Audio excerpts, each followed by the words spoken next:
All right, so today I wanted to talk a little bit about this tweet from Inky Mark saying on April 1st, Trudeau carbon tax increases by 33%.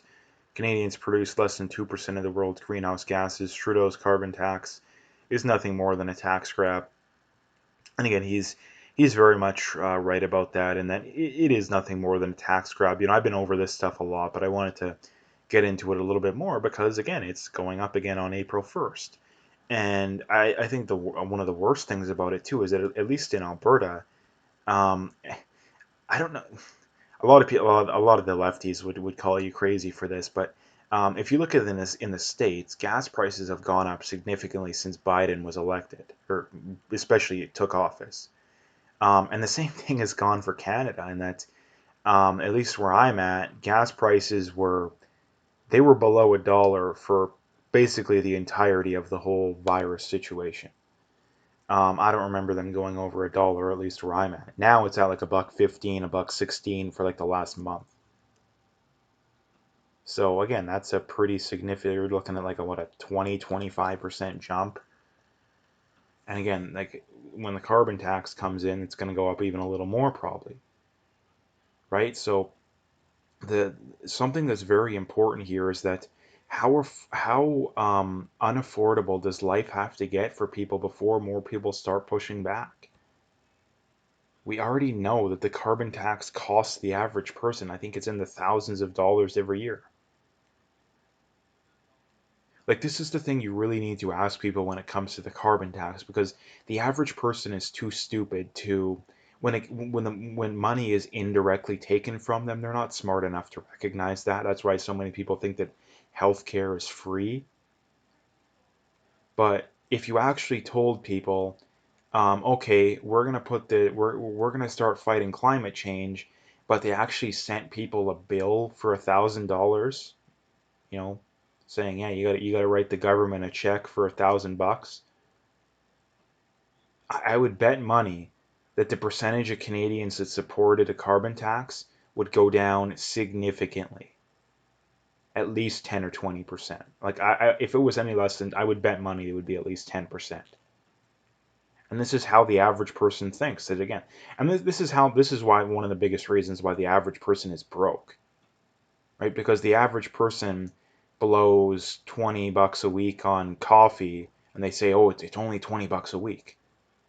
But what they don't realize is, okay, well, $20 a week, $80 a month, that's $1,000 a year. That's, 50 to $100,000 over the course of a working lifetime, right? Like, and again, that comes from just lack of intelligence and lack of critical thinking skills. That intelligent people, again, when intelligent people go to spend money, they don't think of it as, oh, it's if something costs $1,000, they don't think of it, oh, it only costs $1,000. They think of it as, okay, this is going to cost me $1,000, but could I spend it on something that could be more enjoyable, or could I invest that money and double, triple, quadruple my money?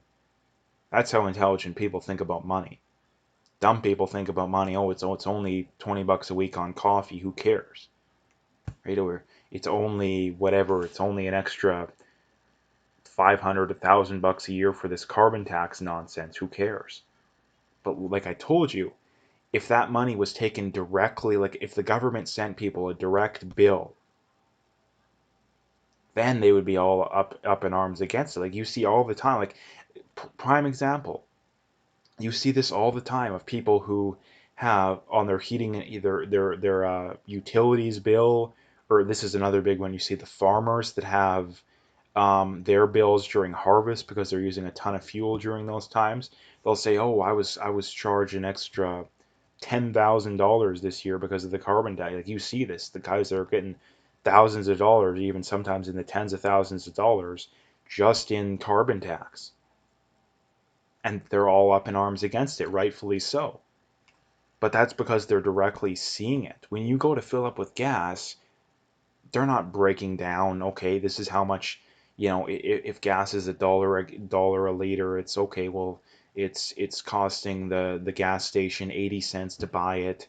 The carbon tax is 10 cents of that.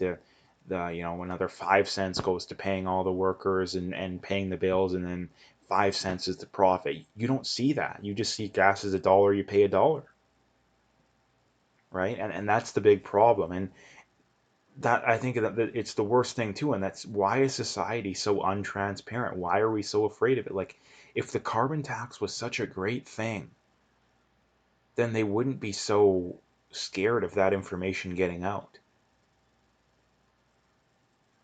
Like, why is the government not telling people, okay, this is how much money we're collecting in carbon tax, um, and this is how much, like, a lot of times they always say, oh, too, you get money back. Okay, well, that makes no sense. Like, if you're just taxing money and giving it back, what's the point? It would be like the mob, taking money from you and giving a little bit back, and them saying, oh no, we give it all back to you. Why would you take it in the first place then? It doesn't make any sense. So that argument doesn't make any sense, right? Makes absolutely no sense. Um, some people probably get the amount they back. Some, yeah, but for a working class person, definitely not. Definitely not. Right? And the other worst thing about a carbon tax too is that it makes the price of pretty much everything go up. Right? Again, a lot of people are dumb enough to think that food just magically shows up on grocery store shelves. Well, no, that food has to be trucked in. Trucking companies going to have to pay the carbon tax, which means they're going to raise their prices, right? The store has to heat and light and power their fridges and their freezers. Well, they're going to have to pay the carbon tax, which is going to mean the price is going to be passed off to you. So again, but again, it comes back to the average person not being smart enough to recognize that. Now, a lot of people are, like people watching this probably are, but a lot of people aren't. Like, the average person comes into a grocery store and sees prices have gone up for the stuff they normally buy, and well, the thing they probably think is, oh, the greedy corporations, right? The greedy corporations. Well, no, it's not the greedy corporations. It's greedy government. And that's another one of the craziest things too, is that those people that always rail against the corporations, they never seem to want to rail against the government, right? The government is objectively far more greedy and corrupt than any corporation is, but they never rail against the government, right? Again, just kind of ironic there. But at the end of the day, this is terrible. And the worst thing about it, too, is that there's no opposition to it. The conservatives may repeal the carbon tax, but they're still going to put in something just as bad.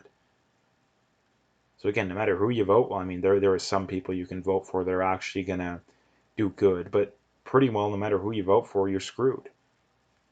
So anyway, that's what I wanted to bring up today. If you liked the video, make sure you hit that like and subscribe if you haven't already. Make sure you check out those links below. Follow me on those other platforms if you haven't already. If you want to donate, you can do that as well. I would very much appreciate whatever support I can get, but at the very least, just hit that like and subscribe and stay tuned for more.